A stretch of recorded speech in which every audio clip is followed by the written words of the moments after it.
You're listening to Unfiltered, real talk about sex and love with Ashley and Heather. And today we are talking about part 2 of mom life as a mom who struggles with addictive behaviors. So a question we get a lot is, how much do I share with my kids? Like, you're the mom, you have an addiction, whether it's sexual addiction, food addiction, process addiction, substance addiction, whatever it may be, whatever addiction.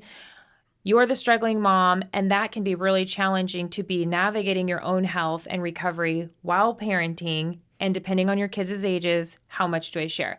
What my general rule of thumb is, what I normally say is, as a mom who's had struggles, I like to share with my kids real life struggles that I had when I was their age. So if you have a 3-year-old or a 6-year-old and you see them doing behaviors and you can relate to some of those behaviors, that brings in some humanness of, as people, we're going to struggle with things, to kind of, I guess, bring shame down on this addiction and saying, even if you didn't have a diagnosis, like I'm a sexual addict, but you're just a person struggling with different things. Like maybe this week I watched too much TV, I overate, I overspent, I drank too much wine, I crossed the line here with a coworker, or whatever it may be. We want to teach our kids what it looks like to navigate this world, because that was one of my biggest issues growing up. I had a church life as a kid and a teenager, and then I had a world life, and I had nobody to show me what it looked like to be a person in this world with temptations and struggles. And so I think you have an opportunity as a mom. I always say I have a very detailed resume to share with my kids about navigating the world. But I'll say at 9 years old, like, for example, Ayla was anxious about going to school, and I was able to figure out her anxiety was because she stole something from the gym teacher's office. And she had really been declining at school for a couple of weeks. And I was able to say, you know, when I was 9 years old, I sometimes did things that made me feel bad. And because I never had anybody to talk to about them, I would end up not wanting to go to that place anymore. So is there anything that's happened at school that's making you not want to go? And she finally confessed, I think she stole glue because she was really into making slime. So I stole glue and like some thumbtack or something. And I said, this is really good, because now you can bring those things back, you can replace them, you can write a note, and then you can enjoy school again. And so she ended up doing that, and she ended up feeling really good about herself and enjoying school and feeling happy. And the gym teacher was, of course, very proud of her for owning it. But in that conversation, I was able to say, I remember being 9 years old, and I really had a candy addiction, and I would take money out of my friends' piggy banks and go buy candy. And I always felt so bad.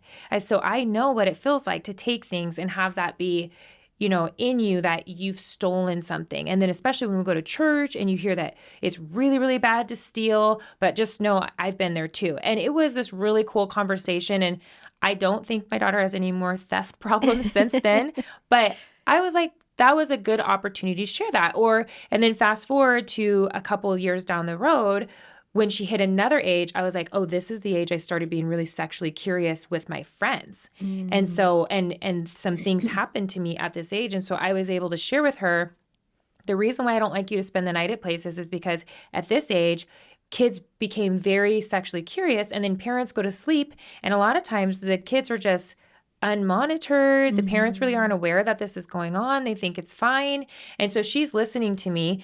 And it wasn't even the next week, I picked her up from the neighbor's house, and it was during the day. It wasn't a sleepover. And she said, I don't feel safe there because the kids were wanting me to do sexual things with them. Well, she said kissing at first. And when I started digging and diving, I found out from the other parents that these girls had been doing sexual things with each other. And immediately when they tried to bring my daughter in, she told me, because I had told her that happened to me at that age. And so I like to share kind of real time. And then, of course, now I have 20-year-old sons, so I'm sharing things from when I was 20 years old. And this is just outside of those normal conversations that you might have, like mommy's having some struggles and I'm getting help for it, so I have to go to group on this night. But just a general rule of thumb of how you do life with your kids if you're somebody who struggles. Yeah, I don't know if I've even heard you talk about that story about stealing money from your friends' piggy banks to buy candy. Maybe I still have some shame.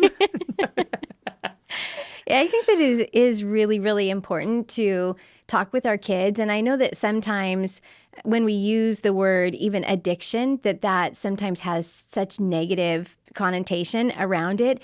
I remember and my kids were in high school by this time, but I remember telling them, because they came home from school and said, oh, well, this person has this kind of addiction or something. And they were kind of laughing about it, but talking about it as it was a bad thing. And I was able to say that, oh, I have an addictive prone personality. And they're like, Mom. And I said, no, I'm serious. I do. And they didn't remember a lot of details, but I was able to tell them about when I had my eating disorder and I had to go to therapy because otherwise they were going to make me go inpatient, and just really how when people have addictive behaviors, it's not ever about what we think it is. Yeah. In the same way that when we talk about sex addiction or porn addiction, it's not about sex. It's about the way that we feel a loss of control in our environment. And so we're grasping onto something to give us control. And so I remember having great conversations with my kids because I wanted to kind of change their perception about even that word addictive, because it just is. I mean, some of us are going to struggle with something all of our lives, even if we do all the right things and we have the best plan in place. We can't predict every single thing that's going to happen in our life. And sometimes when some stress comes out of nowhere, that's when we're going to find ourselves reverting back to these unhealthy behaviors because it was just part of our life and our world. And those neural pathways in our brain, even though they're super weak by now, that they still are there, and they're going to come to the surface sometimes when life goes sideways. Mm-hmm. Yeah. And I like, how you just kind of brought reality to your kids, because that was part of what kept me from ever wanting to get help. Is like, I don't see anybody at church saying that they struggle with anything. And so am I going to just like have this label or, be put in this category of people like, oh, I'm disqualified because I'm an addict. And so just changing the language around sex and addiction and struggles in our house. And I remember Waylon was little and he had said to Ayla, Sissy, what are you addicted to lately? And she's like, definitely slime, definitely slime. And it's like, it's not like we're making light of it, but it's like they had heard John and I talking about sexual addiction and pornography addiction so much that it was just like, what are you addicted to?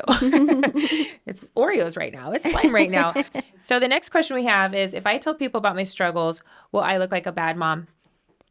I remember feeling this way. This is why, this exactly, like thinking I'm a bad mom is why I did not get the proper counseling or help I needed after my divorce. Because I was scared that if I got help, that meant you had mental issues. I was scared that I would be diagnosed on paper with mental issues. And I was scared that I could possibly, that would be used against me and I could lose my kids or lose custody or, anything like that. Because there's this stipulation that there's this stigma if you're getting help for something that you're messed up. Right. And I was thinking about that even with, like you can be using a substance that's legal, let's say drinking or, okay, drinking is probably the only one. I was going to say coffee, but when you quit coffee, it's not the same. So let's say you drink normally like everybody else or like everybody around you in your environment. And it's very normal. Like, oh, we have a couple glasses of wine after dinner several nights a week.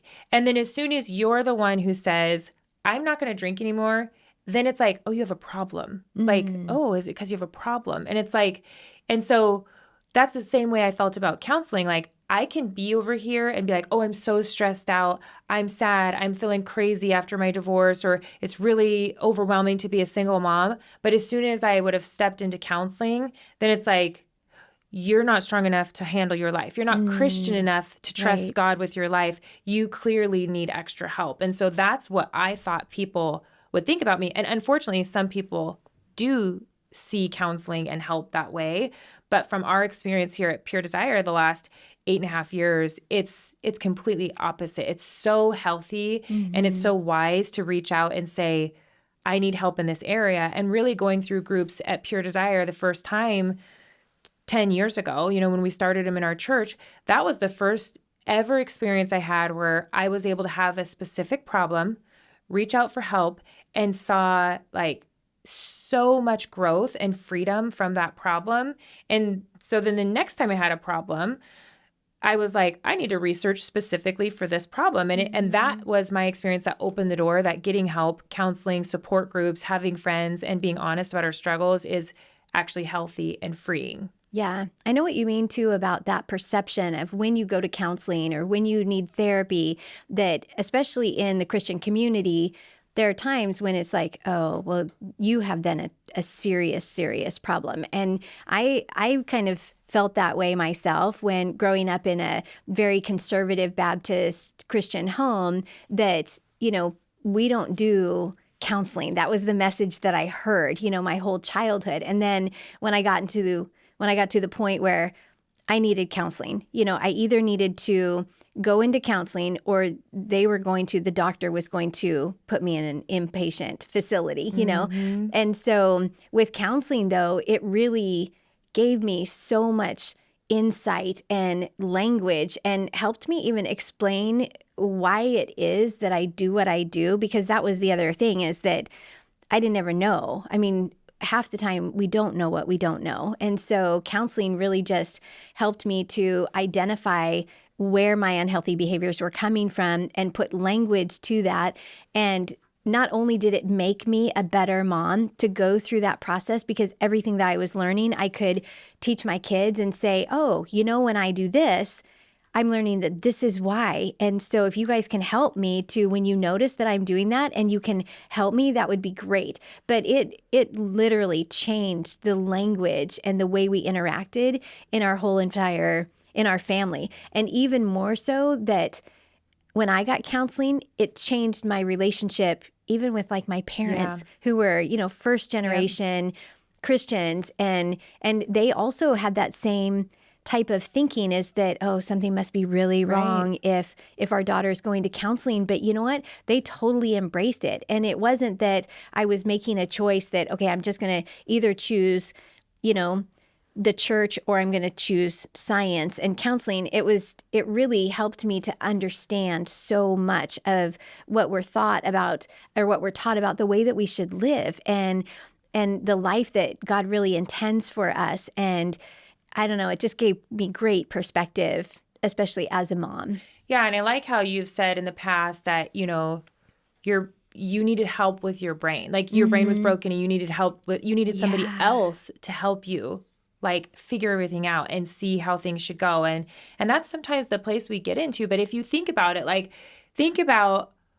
okay, the mom who watches racy romance novels or racy romance movies and really doesn't enjoy sex with her husband, but nobody sees that, right? Mm-hmm. Like, so, or maybe she goes out to the movies with her girls and it's this romance one and nobody knows that that's where she's escaping and then she's not having a good relationship with her husband physically or sexually. Nobody would know that. She just looks like the nice Christian mom with her kids. And then you've got the mom over here who has 2 glasses of wine, 1 glass of wine when she's going out. Everything looks normal. But the moment you enter this mom into AA and this mom into sexual addiction counseling, now all of a sudden it's like, ooh, like it's just a different perception. And we really need to help change that is the same mom, but this one now is saying, I have some behaviors I'd like to get help with. But all of a sudden, this perception of her is completely different. And I'm guilty of it too, which is, like I said, why it kept me from getting help. It's like, okay, so it's okay to just keep living this life. Like, that's okay. But then as soon as you get help, it's now all of a sudden you have a label or there's something wrong with you. Right. Yeah. And that's an excellent point, because a lot of times our hidden behaviors, they thrive in isolation. Right. And when we get to the point where we recognize, and of course, I didn't know this going into counseling, but I definitely could see it coming out of counseling, is that the problem that I have, whatever my struggle is, I'm not going to be able to fix it with the same brain that's creating the problem. That's why I needed somebody else who could say, oh, I could explain something about my childhood trauma or something like that. And they would say, oh, well, that makes sense to me because of this. Right. And something that I'd never heard my entire life. And so that was a beautiful thing that came out of that, is to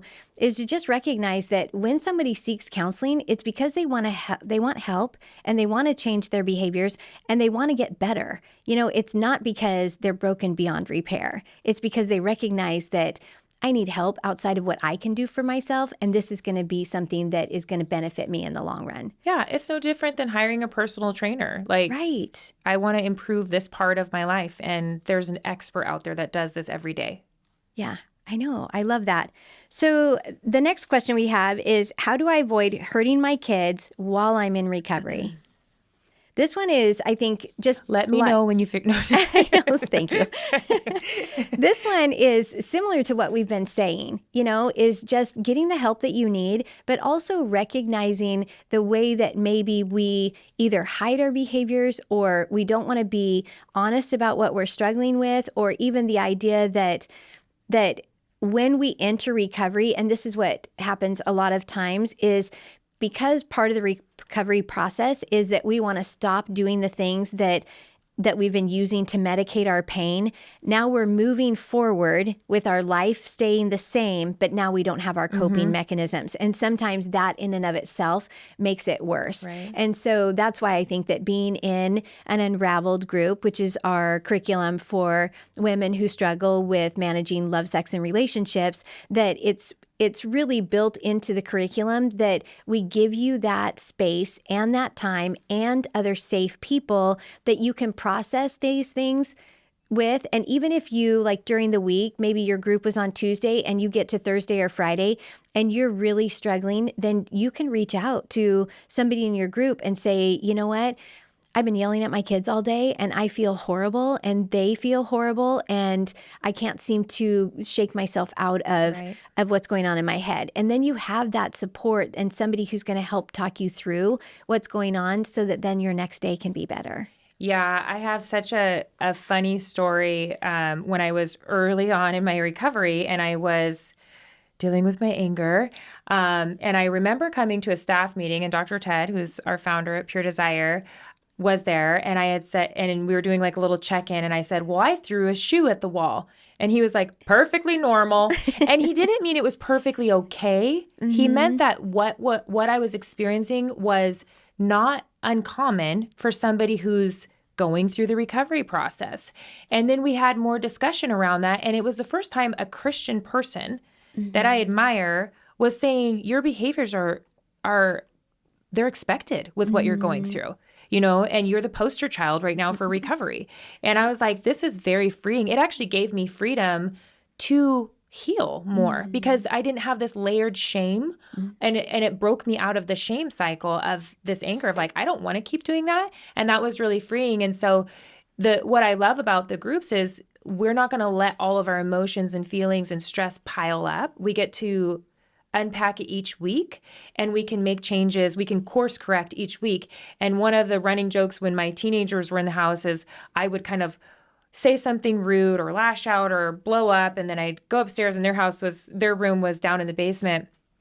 And then I'd come down 2 minutes later and I'd be like, I'm really sorry. I cut you off. I didn't listen to your feelings. I shouldn't have lost my temper. And then I'll start walking back up the stairs and then their friends would start laughing. And I'd say, what are you laughing at? They were like, we literally were counting down the seconds until we knew you'd come down and apologize.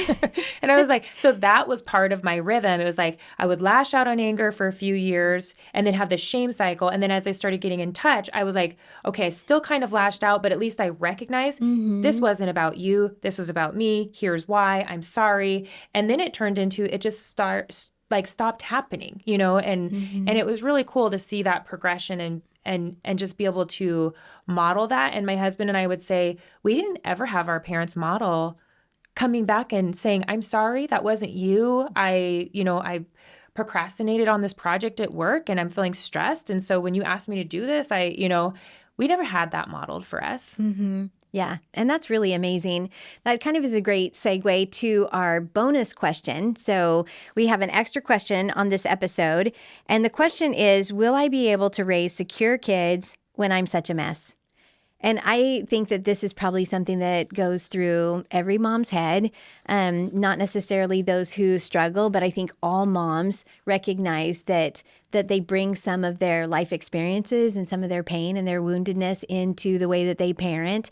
And I know that based on research specifically, that moms who have processed their trauma and who can write a coherent narrative of their trauma, which really is an example of the level of healing that they've achieved in their lives, that they can raise secure children. And when we talk about secure children, we're really talking about our attachment style and how being a secure person or a secure in relationships, that's the healthiest form of attachment. And there are 3 other types of insecure attachments or unhealthy attachments that we just develop in childhood. But it really is one of the things that I think the research says that 75% of moms who process their trauma, who can tell a coherent narrative, that they will be able to raise secure children. And really it comes from wanting to work on our healing, being willing to do the hard work that it takes so that we get healthy ourselves, so that then we can raise children in the best possible way.